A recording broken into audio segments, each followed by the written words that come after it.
Okay, good morning, everyone, and thanks for attending to this welcoming session from the Doctoral School. Today, we will have several presentations from the organization itself, from different departments that are going to give you support along your thesis. And the idea is to run all these presentations together at the beginning, and afterwards, we will have a space for questions and answers section, which is not going to be recorded. All the presentation is going to be recorded, and you will be able to use it and see it in our channel. My name is David Masip. I'm the director of the Doctoral School, and I will moderate this session. Our first presentation will be done by Marta Aymerich, the Vice President for Research, for Strategic Planning and Research here at the UOC. Unfortunately, Marta could not attend here face-to-face today due to agenda problems, but her commitment with the doctoral school is huge. So she was able to find time to record a video, and we are going to play this video here, and so you will be able to meet her today virtually. Okay, so if you don't mind, we can just play the video from Marta Aymerich.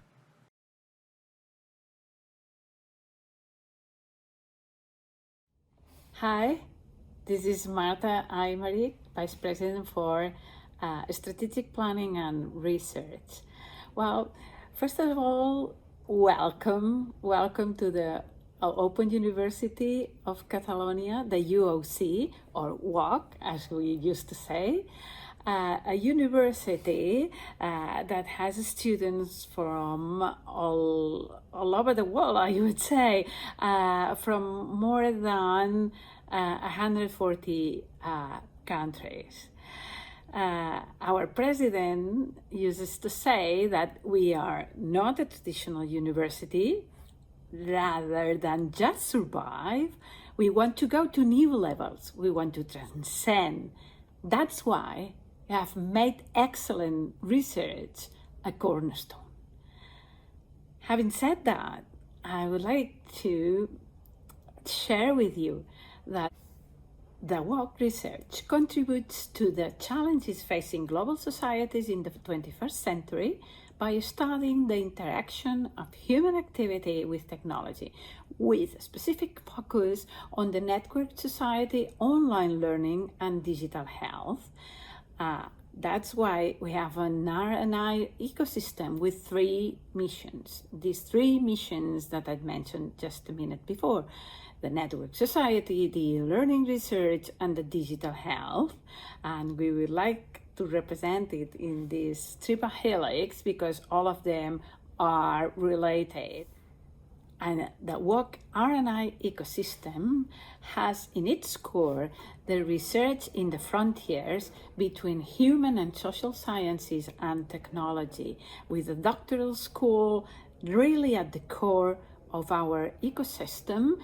Also the ethics committee, for sure, and all the research hub labs that we have at the new building that will be open shortly. Then we have 2 centers, the IN3, Internet Interdisciplinary Institute, and the eHealth Center, and also a program in e-learning research. Then we have 7 faculties, and research groups are distributed between the centers and the faculties.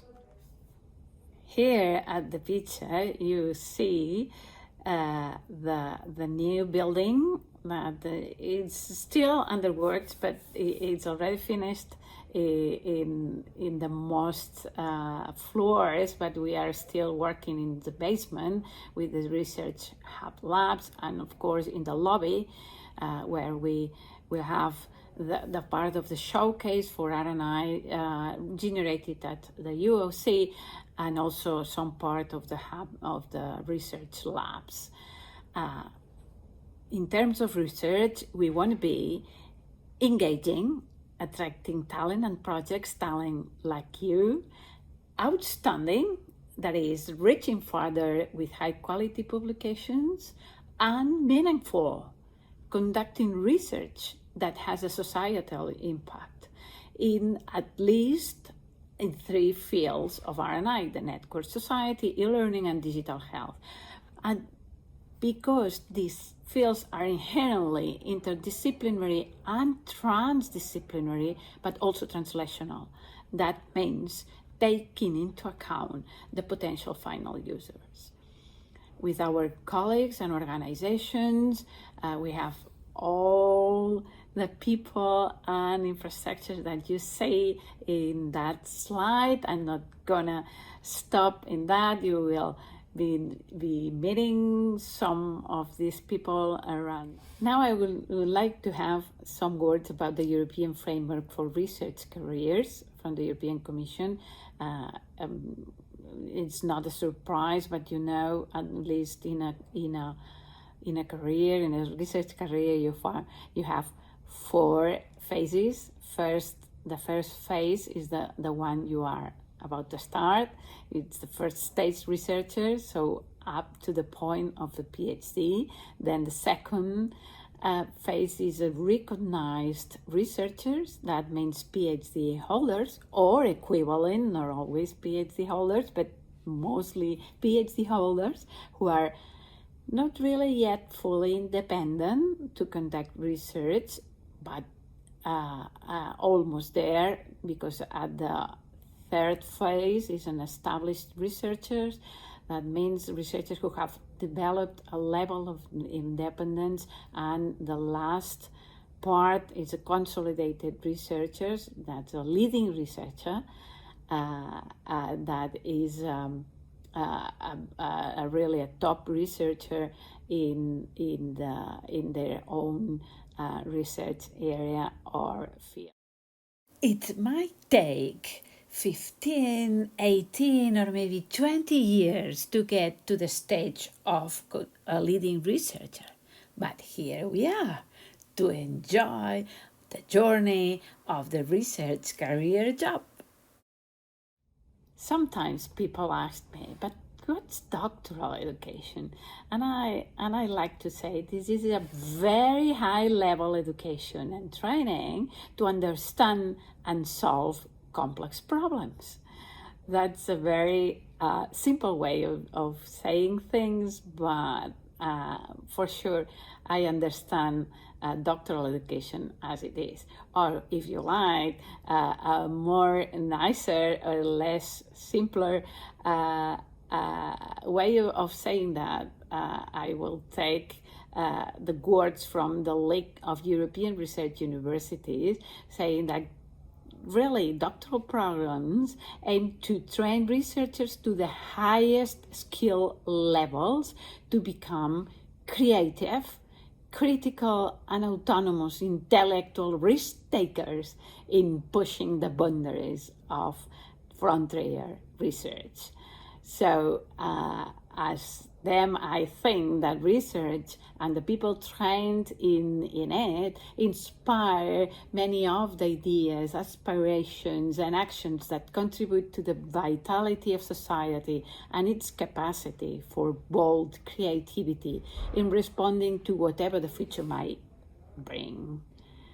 So, finally, dear PhD students, go ahead, intellectual risk takers.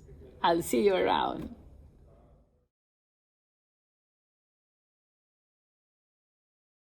Okay, thank you very much, Marta, for this presentation. And now let's start with the face-to-face sessions. The first one is going to be the introduction to the Doctoral School, our organization. I will do this presentation. Again, I'm David Masip. I didn't change my identity in the last 5 minutes, so I'm still the director of the Doctoral School. And I will introduce you our organization, our department, and also try to motivate a little bit your stay here. So I will start with some motivational words for doing a PhD. And then I will explain how we organize internally in programs, which are our programs, and which courses do we offer to all the programs. And then I will finish with some conclusions and some comments for you.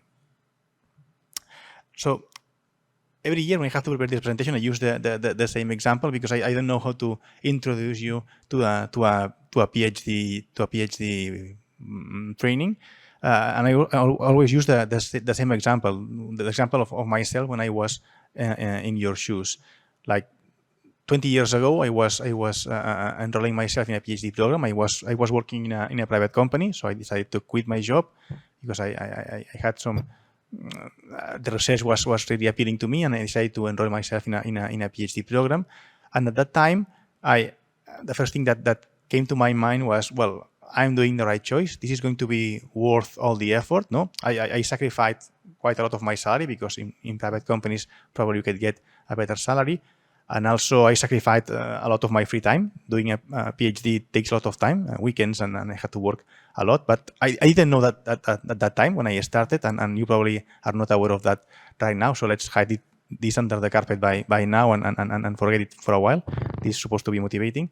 But the point is that to answer this question, it took me a while, but now 20 years later, I can tell you for sure that definitely it was the right choice. So it was probably one of the best decisions that I took in my life. I'm really happy for that because enrolling myself in a PhD program was allowed me to meet really wonderful people, really intelligent people, brilliant people from all over the world. I could do research stays abroad. I could visit different countries, but participate in conferences, and essentially become really an expert in a particular field of expertise in my field, which was computer science at that time. So at some point, I was able to learn how to be a researcher. And this is something that has been one of the keys in my career since then. The second question that was in my mind at that time, because I came from my bachelor degree, and I was working, so at that time I wasn't sure about what was the job of a PhD student. I just enrolled in a program without knowing exactly what I was going to do in the following 3 or 5 years. And I guess that for some of you, this is going to be also one of the questions that is in your mind right now. And I was used at that time to just attend to classes, to courses, and read. And at some point, someone asked me some questions for assessing me and tell me whether I passed the course or not. Here, things are going to work the other way around. You are supposed during this thesis to be the ones who formulate the questions. You will formulate hypotheses that you will be able to validate, learning some sort of methodology for doing that, and you're going to be the one who are going to push the knowledge frontiers a little bit further and try to open new knowledge paths. So this is going to work really different. You are the owner of your time and the owner of your work. The third question that was in my mind at that time, and things did not change a lot since then, is the future. No, what's happening next? No, after 3 years or 4 years or 5 years, what I'm going to do? What I will work? Well, I'm not going to lie here. I'm going to be honest. Positions in the academia are every time more scarce. There is a lot of people graduating, and it's every time harder to get a position, but it's still possible. But if you look at the unemployment rates that every 3 years the quality agencies for the universities publish, the unemployment rates for graduate PhD students are really low. I mean, or in comparison with the regular unemployment rates from the regular population or the regular workers. And nowadays there is a trend that a lot of PhDs are starting working in private sector in the industry, transferring the knowledge to the society, which is also one of the missions that we should to accomplish as a university. So I guess that the future will look quite bright, looking at the current figures. And finally, there's a common trend that you need to get used to, is that usually once you finish your thesis, once you defend the thesis, you're going to work in something that is related to your field, but you're not going to do exactly the same as you did in your thesis. You need to learn how to do research here, because you need to adapt yourself to different probably positions once you finish your thesis. This is going to be one of the key skills that you need to acquire during the following years. Well, hopefully now I convince you that you are doing the right choice. Now it's time to convince you that you are in the right place for taking this choice. And here is where I try to introduce you to Doctoral School. We organized in doctoral programs. Probably you know your own program. I don't know if you're familiar with the rest of them. But we have 9 PhD programs. Each program has a program director, the person who coordinates the program, an academic commission. who are a few professors or researchers from the departments or the research centers that altogether take the main decisions regarding to the program. They assess you every year, they perform the selection process, and they can give you counsel if you need it at some point. And then there is an academic secretariat with the management staff who will work with you, and you will probably have a lot of interactions with them because they are really gentle people. And there is also a counselor classroom where there is a tutor that will help you in the regular issues regarding to your enrollment and these parts of more bureaucratic stuff from the thesis.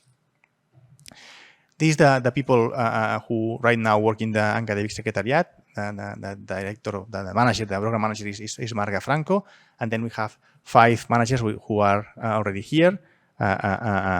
Puri, Agnes, and Paul work in specific programs, and Isabel and Cristina give transversal support to all the programs, and actually they organize events like this wonderfully.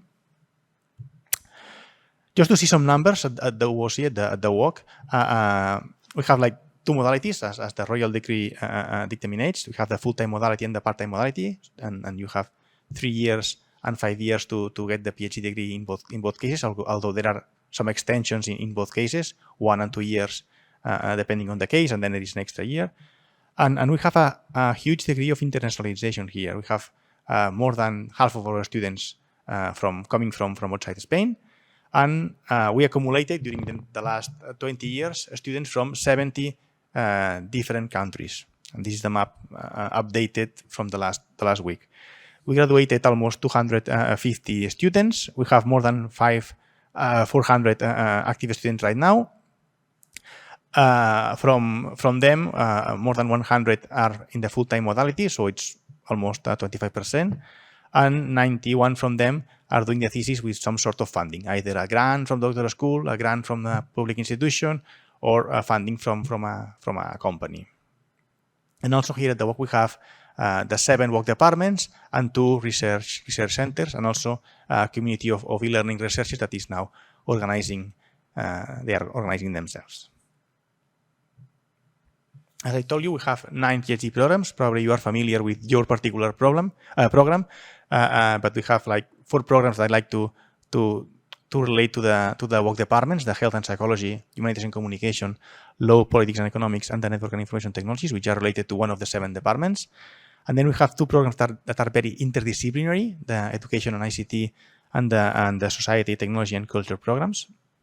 And finally, we have 3 programs that are inter-university. In this case, the work participates in a joint consortium composed by several universities from Spain. We have the program in bioinformatics, the business management program, and finally the program in tourism. In a while, you're going to know personally your program directors. I guess that some of you will have meetings today with them. Some of you will have meetings probably another day, because not all the program directors could be here today. And they will explain you the exact details about each program, how they are going to assess you, and which are going to be the activities from the following months. The doctoral program in Society, Technology and Culture is directed by Dr. Mireia Fernandez-Ardèvol. She's not going to be here today. The doctoral program in Education and ICT is directed by Dr. Yolanda Garcia. She's right here today, Yolanda. The Network and Information Technologies program is directed by Dr. Fran Adelantado. She's not here today. The Humanities and Communication program is directed by Dr. Joan Pujolà. The Health and Psychology program is directed by Ruben Nieto, also here today. And finally, we have a new program which starts, I would say, today, which is the Law, Politics and Economics, directed by David Martinez.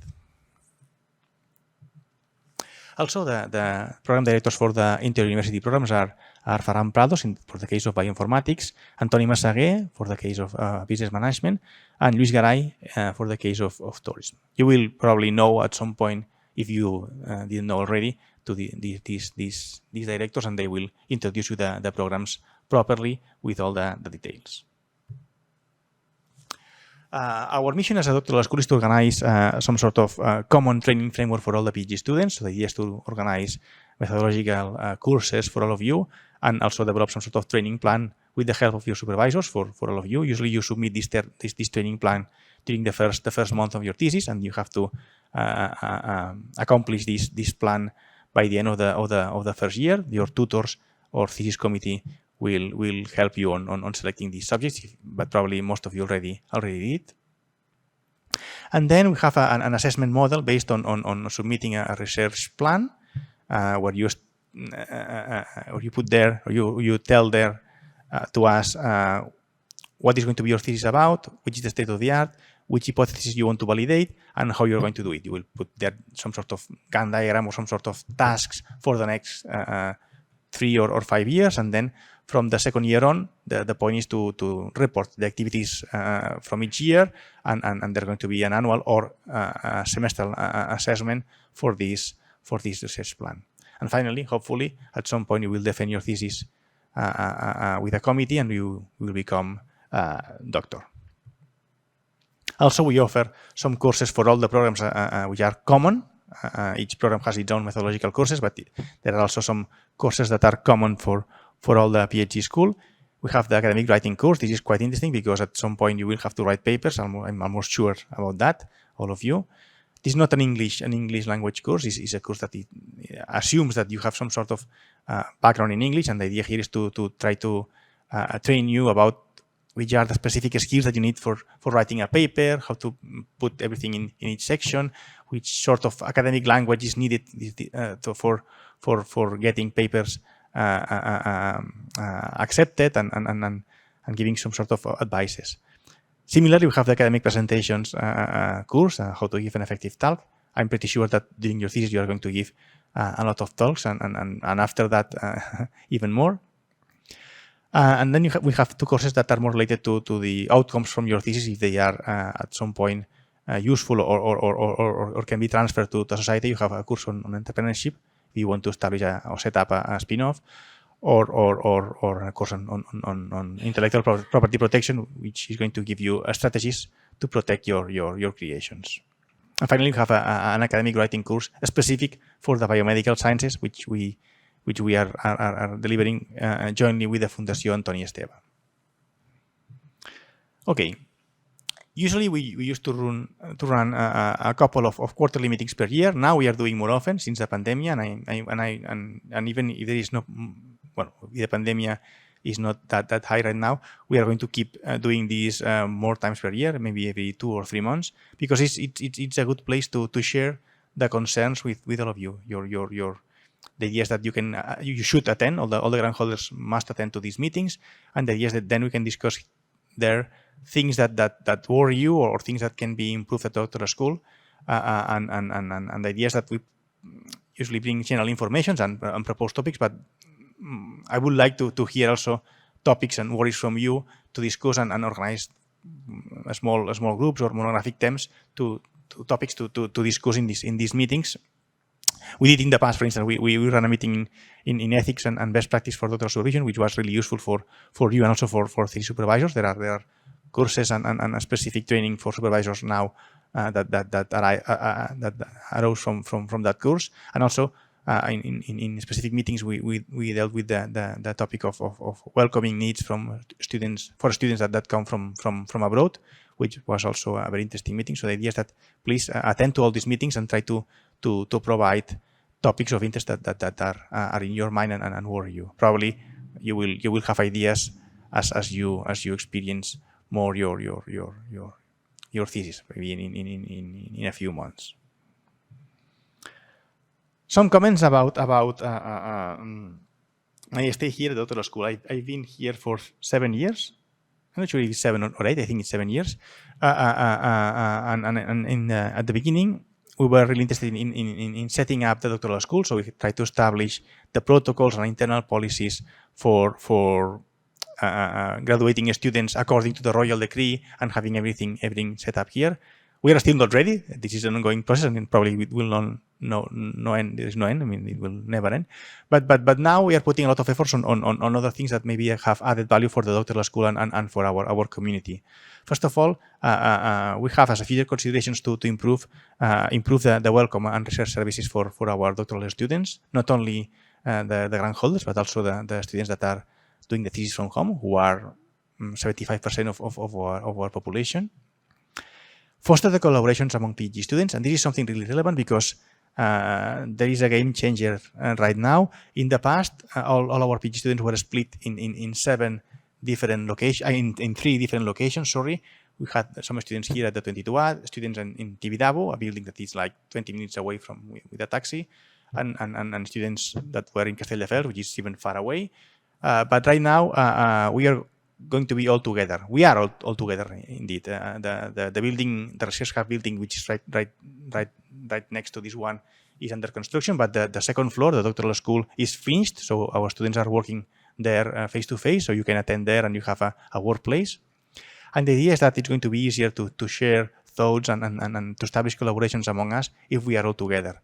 Okay, and also all the departments and research centers are also here in this region. So there are departments in the next building and in the same building as you. So you have your supervisors really close. So you will have all your peers side by side, and your supervisors maybe 2 minutes far away from your desk. So everything is together and everything is ready to start collaborating.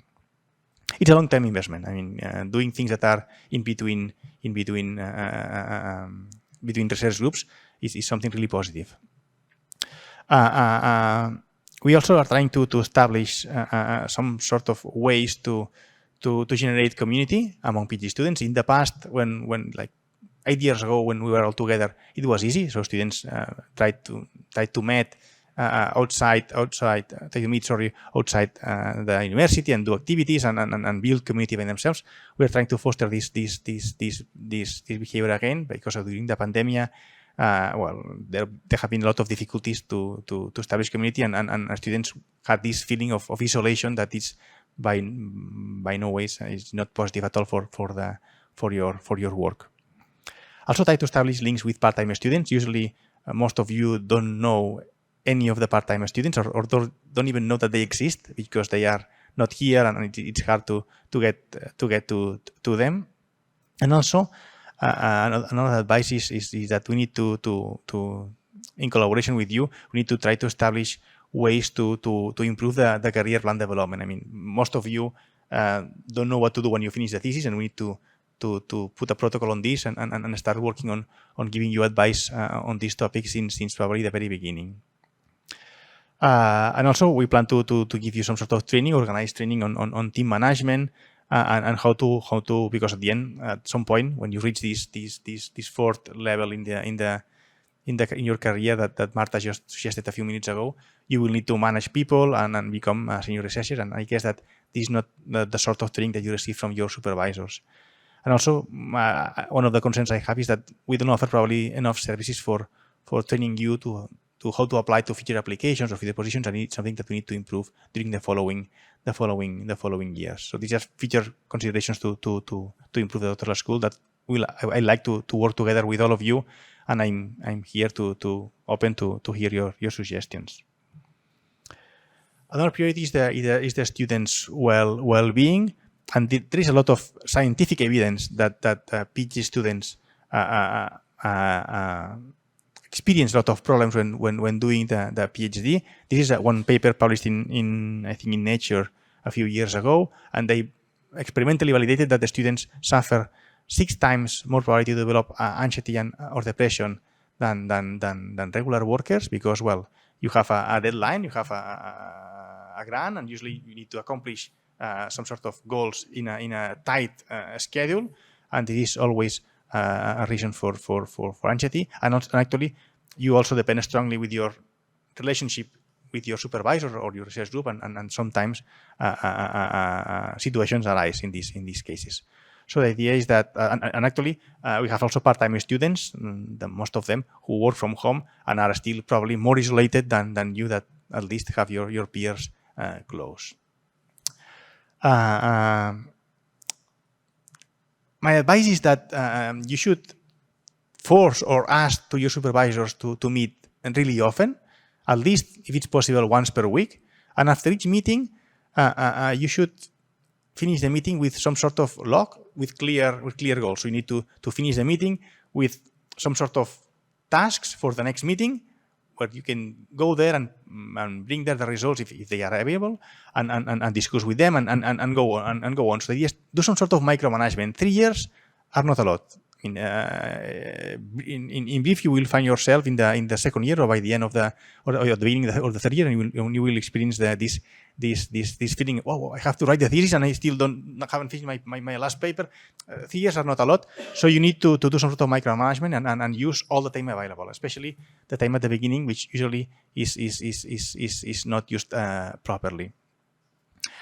And also try to write a specific plan for your outcomes, their publications or whatever you are going to produce during your thesis with deadlines and with clear ideas about where to submit your scientific production and how. So you will have in mind everything that you have to do since the very beginning, since the first months.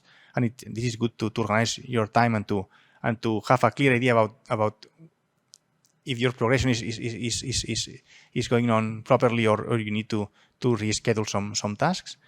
And also have access to a good career plan. I mean, try to talk to your supervisors if they can invite you to, if they are applying for grants, if they can invite you to the meetings. So try to see and experience what's going on in your research group and try to understand everything, because it's going to be an essential part of your training that it's probably not being delivered in any course or you're not going to see it anywhere else. And in the rare scenario, but it happens, that there are conflicts with your supervisor or with your research groups, please tell us. I mean, tell us immediately. The sooner the better. These situations can be solved if they arise during the first year. But if you tell us later, things get more complex. So please, the sooner the better. If there is any situation that makes you feel unpleasant, tell us and we will try to solve it. We did it in the past and we had quite a lot of success solving these sort of situations in your thesis.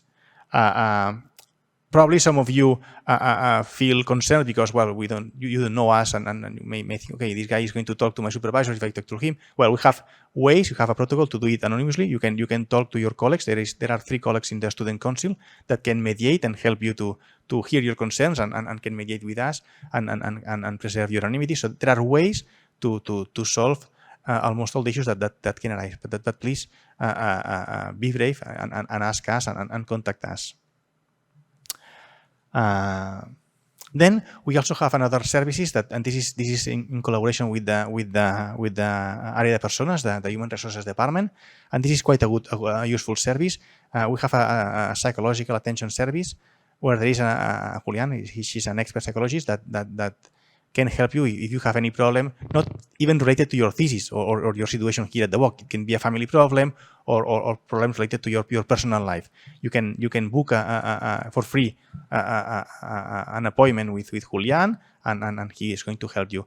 We have the statistics of use of this service. We have no idea about who accepts this service because everything is confidential. Julian is not telling us anything. He's a professional, but we know that there are a lot of doctoral students that use this service because they have concerns or problems. I understand that most of you came from abroad.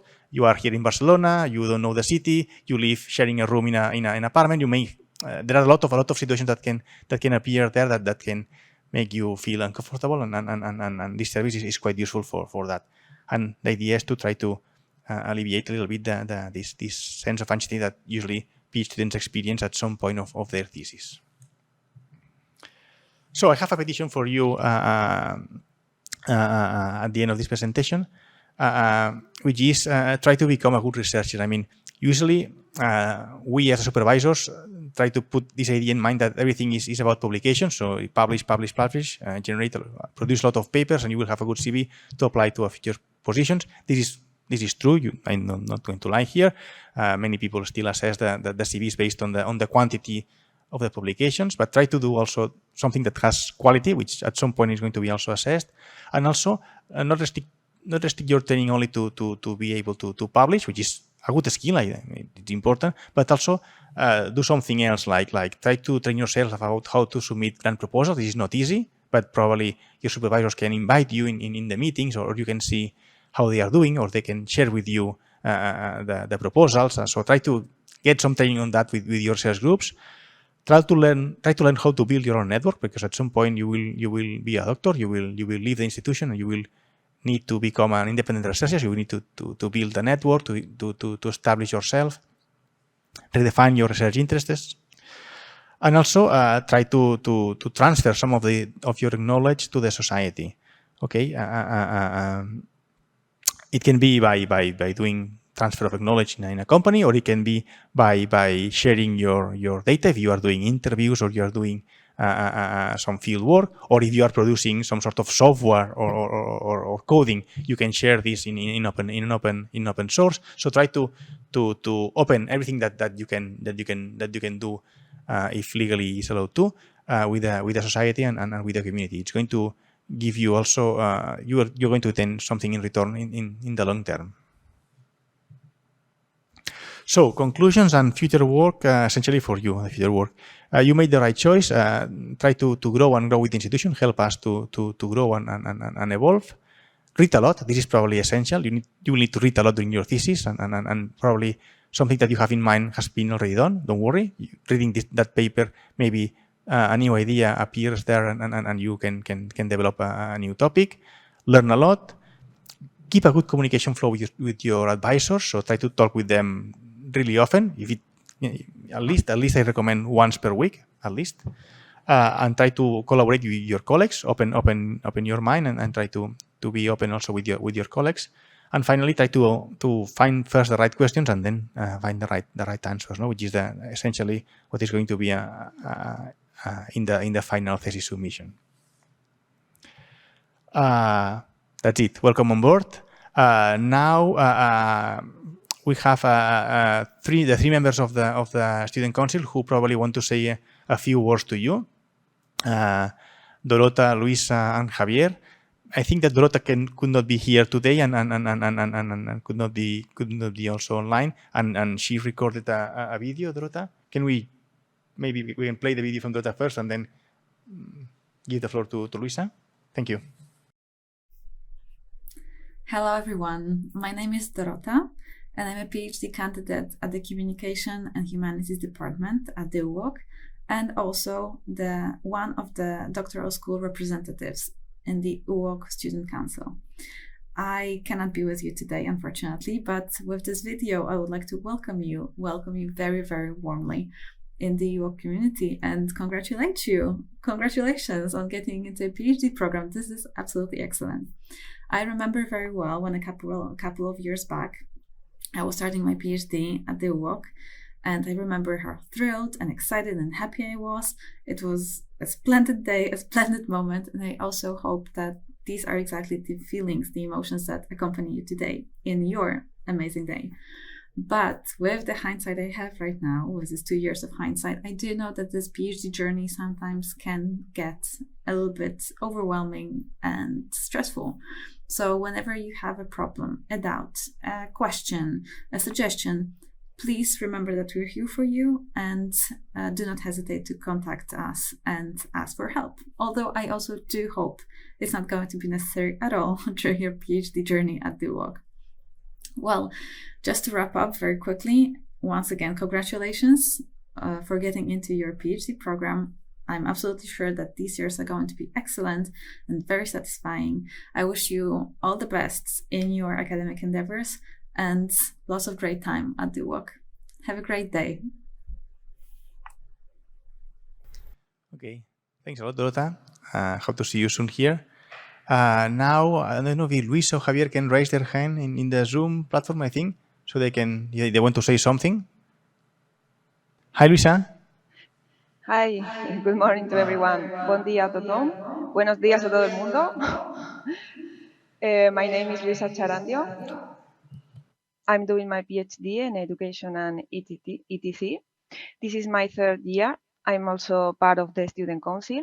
This is the reason why I'm speaking here today. Like many of you, I'm dealing with other responsibilities at the same time as becoming doctorate. And as you know, this is hard. In this regard, I would like you to share the following thought. This is the thought that keeps me on track. Although sometimes I think that my research is tiny, and sometimes I feel really lost, I also think that I'm contributing even a little bit to widen the knowledge of humankind. But I'm not able to do this alone. This is why it is important to establish a web of friendship into the academia. Research is not only a difficult business, but also it is an inspiring new way to learn about the world around us. All of us, from our point of view, maybe one day we will build pixel by pixel the full picture. And this is exciting. Hence, please don't forget to enjoy too. That's all by my side for today. Thank you for your time.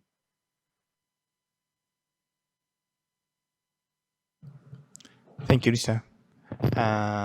So now, I don't know if Javier is here. If it's not the case, we can move on to the first presentation.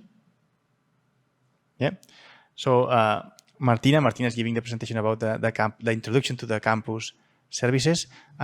Maybe you can come here, no? And let's find your.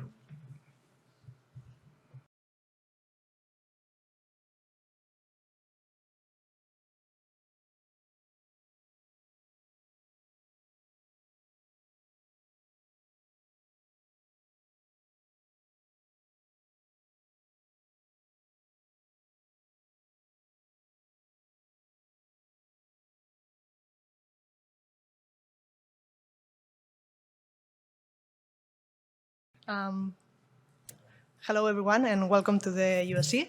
My name, as you see, is Martina. I work for the UOC's campus services.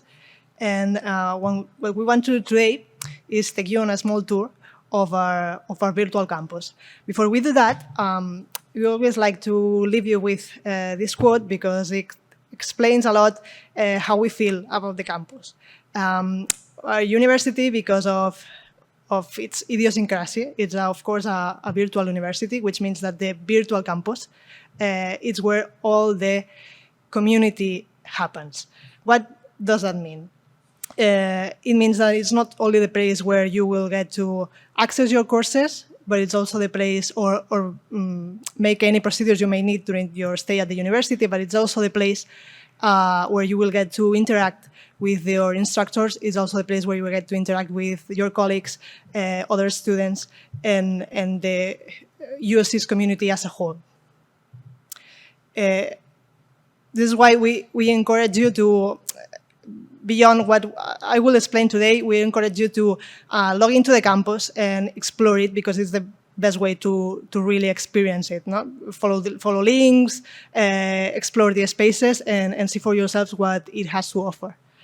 When you do log into the campus, you will see that it has 5 main areas beyond, which is what you can see on screen, beyond the homepage. Of course, the homepage is the first thing you will see when you do log in. And what is great about the homepage, if I may say so myself, is that it's very customizable, which means it's not only the place where you will get to access your courses through the menu or your profile, but it's also where you can add your own shortcuts to different models. We have more than 20 widgets you can customize the space with. When I'm saying things like news, you can add any news of academic interest. You can add a widget. There's a widget for easier access to the classrooms, to your learning the sources, all the Google apps. So it's really, it will be really great if you explore it yourselves and see what suits you better. From the homepage, you can also access the first of the main spaces of the campus, which is the personal area. In the personal area, you will not only find your personal information, but it's also where it gathers all the academic information. This means you can also change your password, you can change your address in case you actually change your address in real life.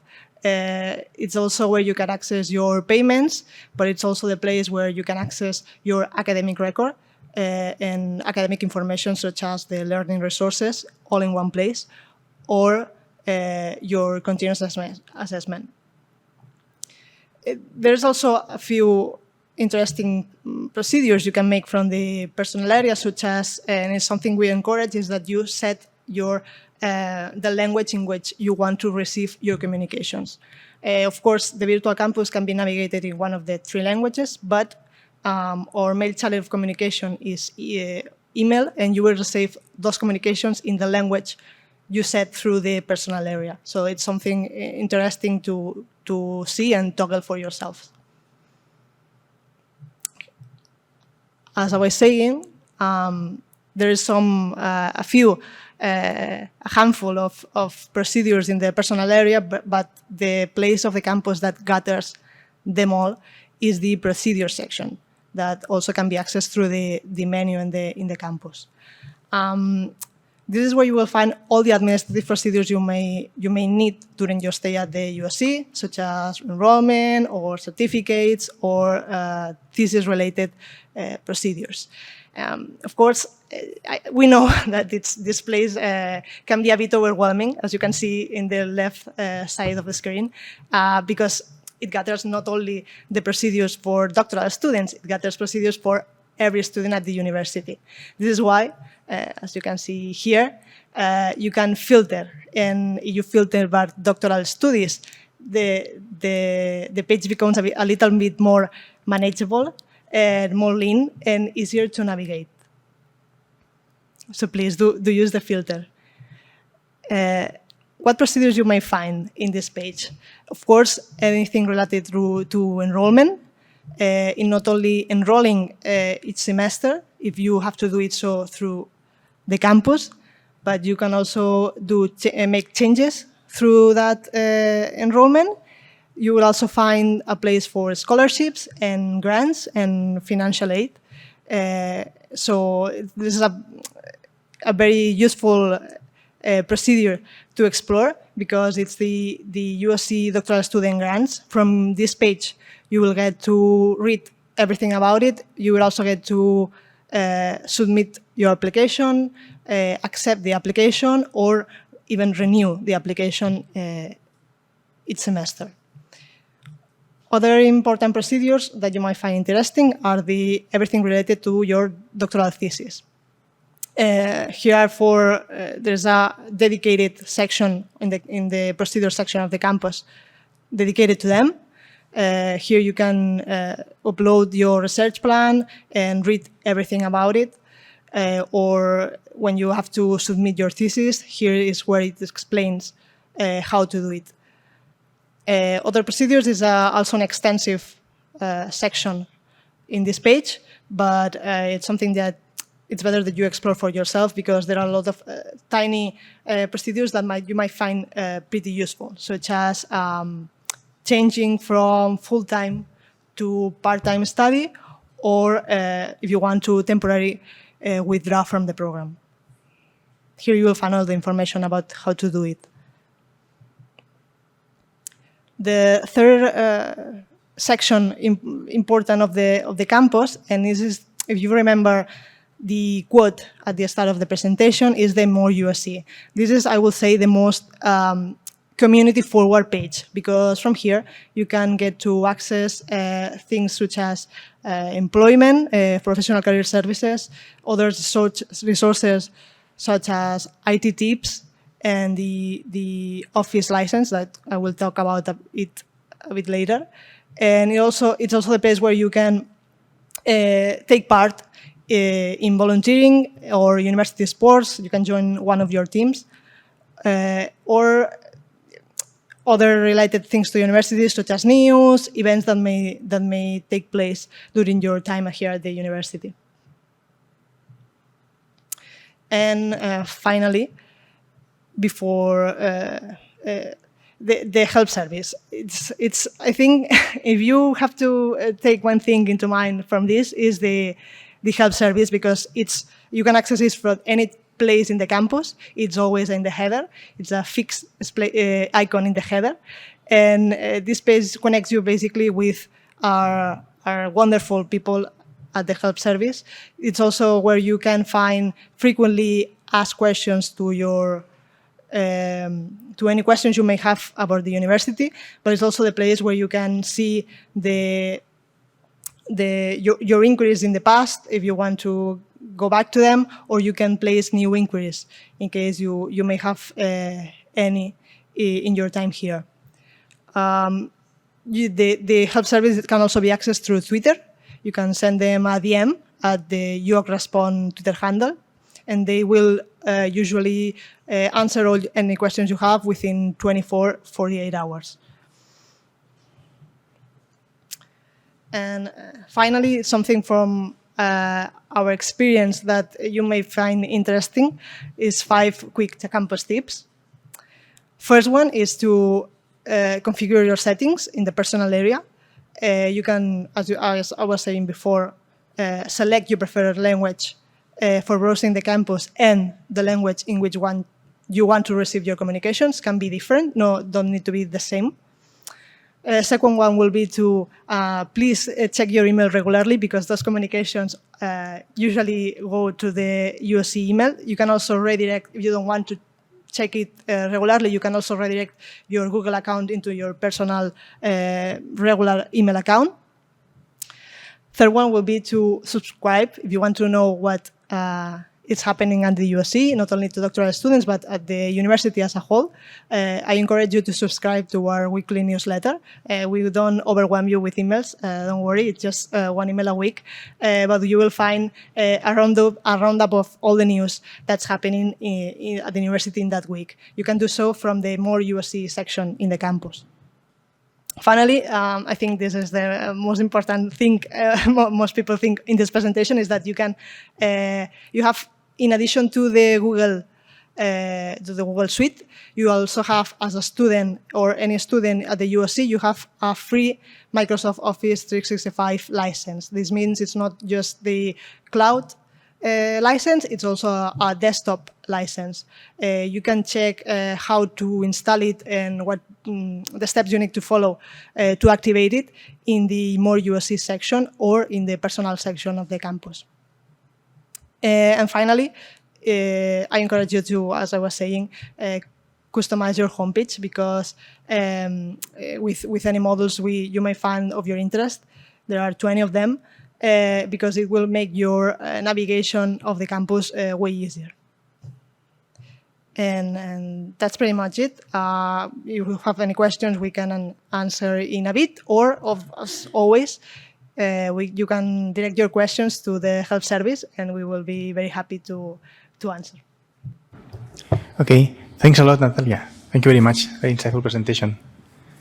Now, the next presentation will be performed by Bego and Natalia from the library services.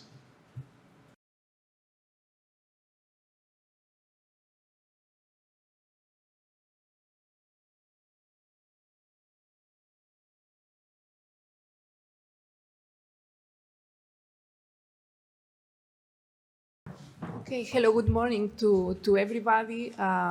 We are here, Natalia and myself. We would like to explain you in a more or less fast way, because I know we are here since 1 hour, and I imagine you are tired. So we'll explain you what can we offer you from the UOC library, what are the services, and more or less which contents you can get from us. The main idea I would like that you will keep from this explanation is that we are here to give you service. So use our content and use our services. We are here for you. This is the team of the library research. We have a specific team only for research, apart from the other teams that give services to the rest of the students and teachers. Now you are part of the research community as the vicegerente. I don't know the name of the title in English. Sorry. Has explained before. So now you are in the first phase of your research career, and we are here for you. In this presentation, we'll explain you. We'll present you what is the library website, because this is our virtual library. How to use the library search engine. It will be very fast, don't worry. It will not be boring. How can you take on loan one of the main services that we give in the library. So you can take book and articles on loan, of course, electronic too. And after these explanations from Natalia, I will explain you what are the specific library research support services we offer, and what is the doctoral program training you can enjoy from the library. Okay. I'm going to present you the library website. As Begoña said, I'm going to present the library website just for you to keep in mind the main options or the main links that may be useful for you at the beginning. I'm going to begin with a short video about how the UOC library works. Okay.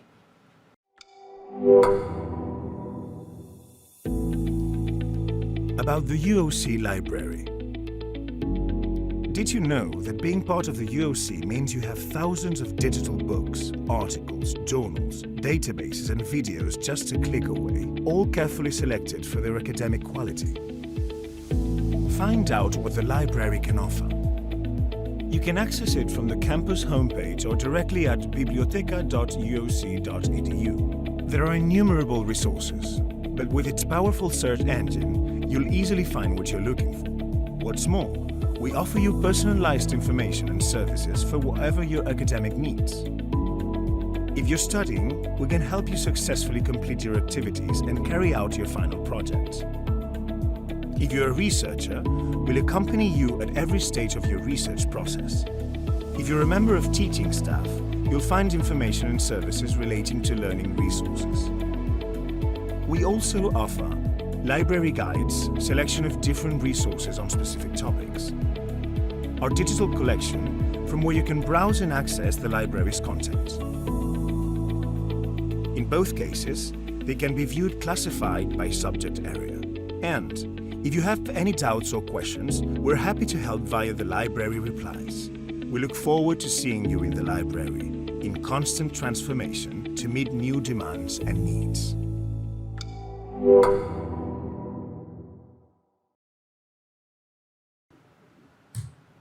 Okay, so I'm going to present you the library website just for you to know the main links or the most useful information you may know. First of all, I would like to introduce you the service, the library replies, that you can find in the header of the website. The library replies is the place where you need to go if you have doubts or concerns or questions about the library website or the resources of the library. Please don't hesitate to contact us and we are going to answer you as soon as possible, okay?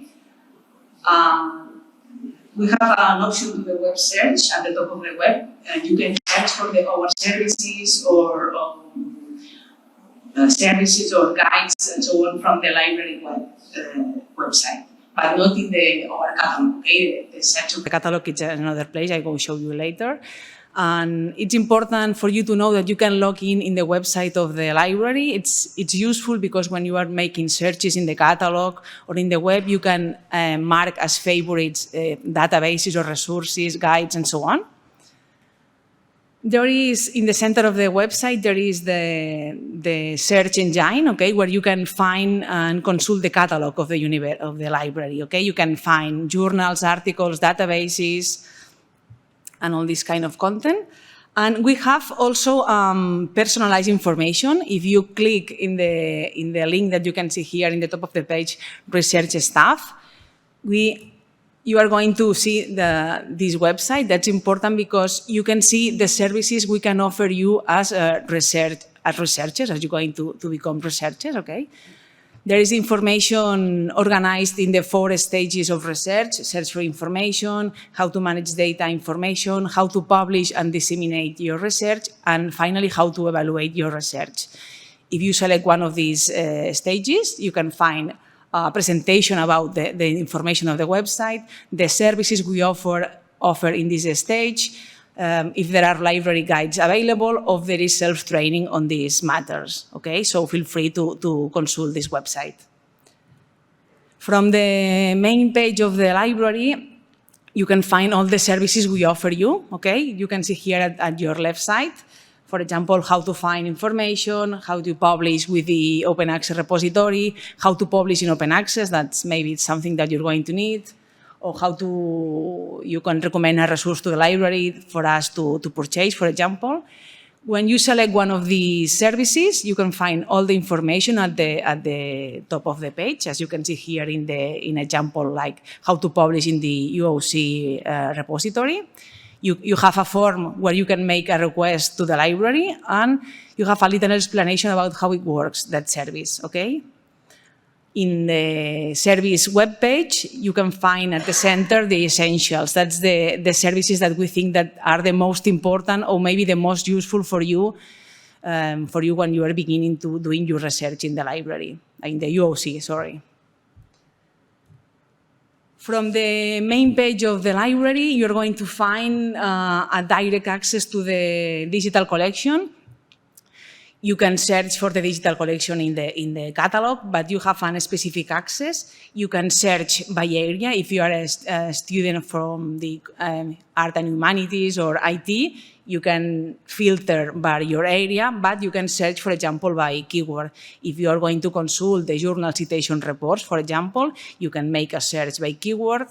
And if you are logged in, you can see that when you can see the resource, you can add to your favorites. Okay, so it's important for you to remember to be logged into the website because you have additional features that can be interesting for you. And another link that maybe could be interesting for you from the main page is the direct access to the library guides. Okay, the library guides are a selection of resources of a specific topic. There are a lot of topics, and you can browse all the guides. But maybe there is the first guide that maybe you can find interesting. It's the resources how to prepare your doctoral thesis. So you can consult that, and you can add to your favorites too.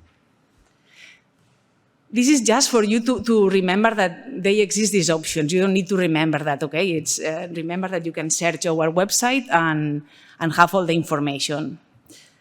I'm going to introduce you the library search engine, and you can find it in the main page of the library, in the central part, okay? I recommend you to consult the guide you can find at the bottom of the box search to see the guide and get to know the library search engine. It's important because it's going to show you some tips on how to use this tool, okay? But you are going to see that it's pretty easy because it's working like other databases. You need to insert some words in search in the box search. And once you have the results, you can filter. You can see at your left side, you can filter to narrow your search by author, by language, by date, or it's a recommended bibliography. And when you click, if you want to see all the information of one book or database or article, you need to click on the title, and you're going to see the full record of this item. So you can see if there is available in physical way, online. In this case, in this example, you can see it's available online. So you just need to select the provider you want to read the resource, and you're going to read the full text online.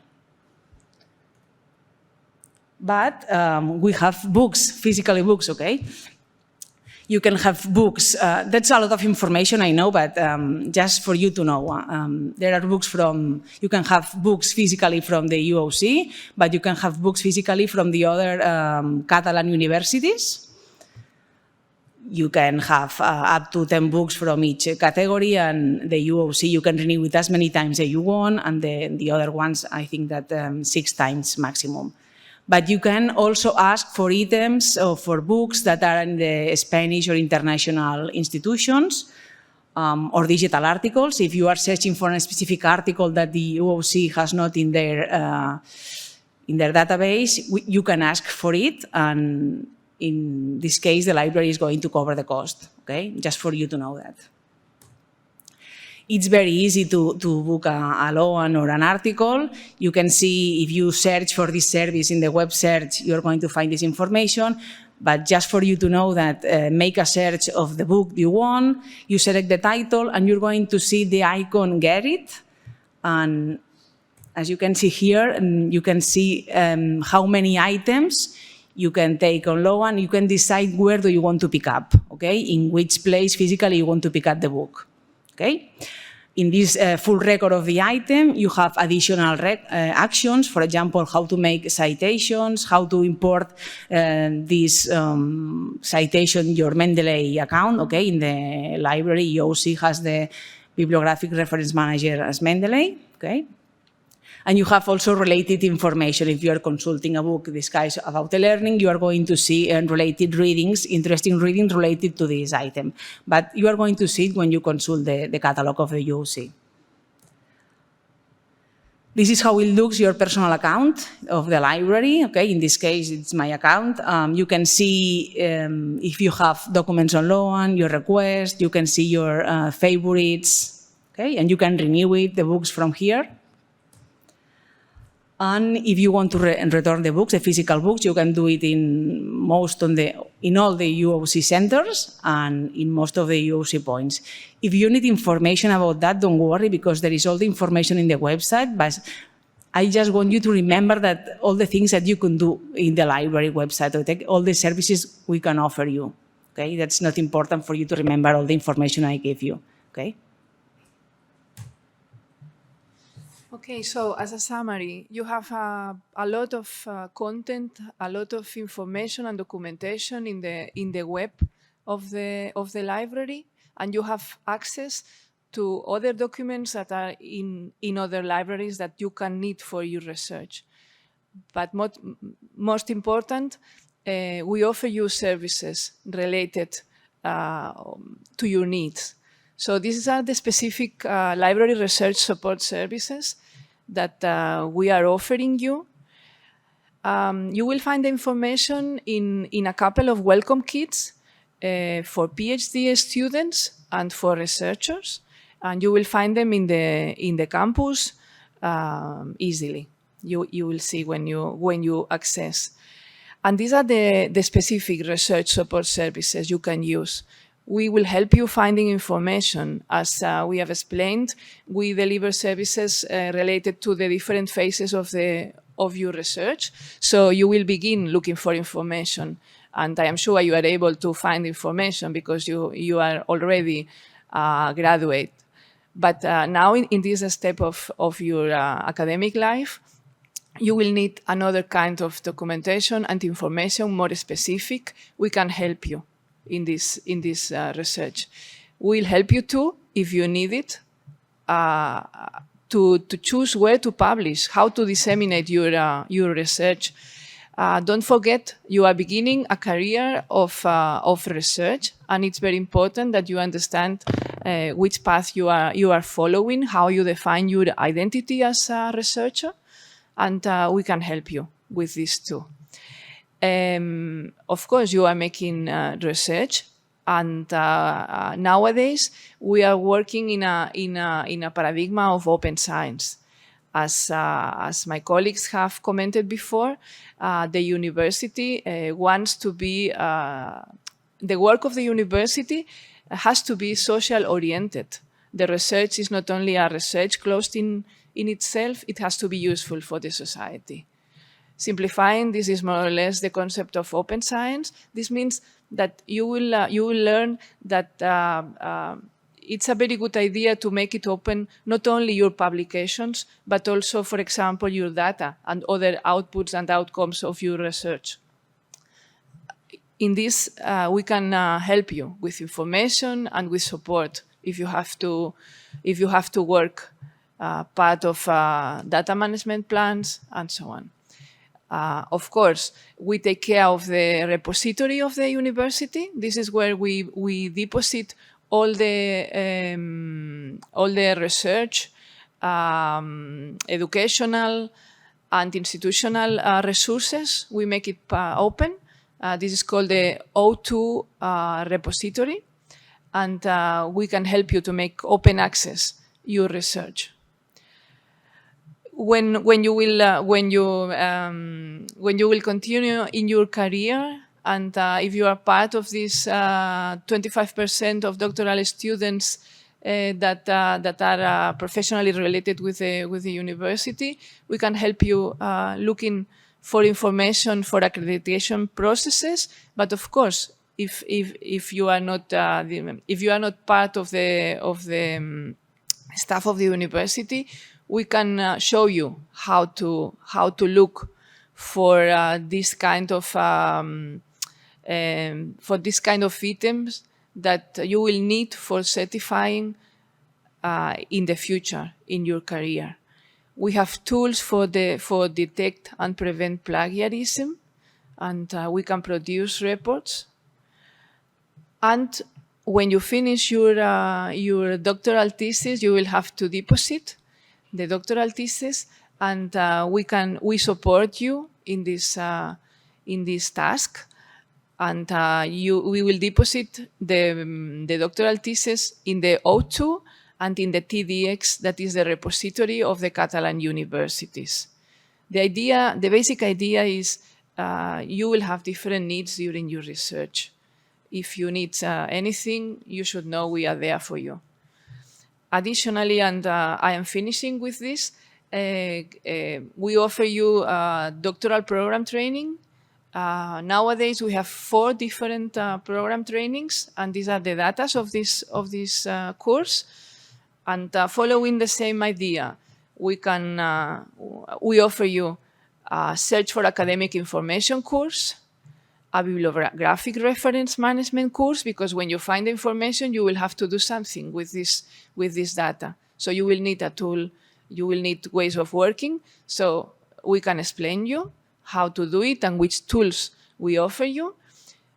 We offer a course of so that you learn how to identify potential journals. Apart from the service, if you write to us and you tell us what do you want to publish, we can help you selecting journals. But you can learn it to do it for yourself because it's something important for your career. And we offer you too a course on open access, where we will talk about all the concept of open science and how to make sure that you make your research open, that it seems is and will be the new way of making research. So this is our presentation. Thank you very much. We'll meet in the library.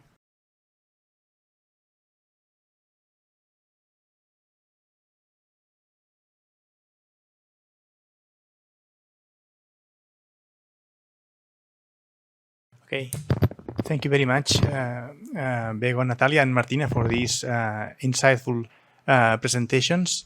And now probably it's time to close this session that is going to be uploaded in the YouTube channel, and we will go to the questions and answer section, which is not going to be recorded. So for those who are here attending to this meeting online or watching the video, thanks for being here and welcome on board. So see you around.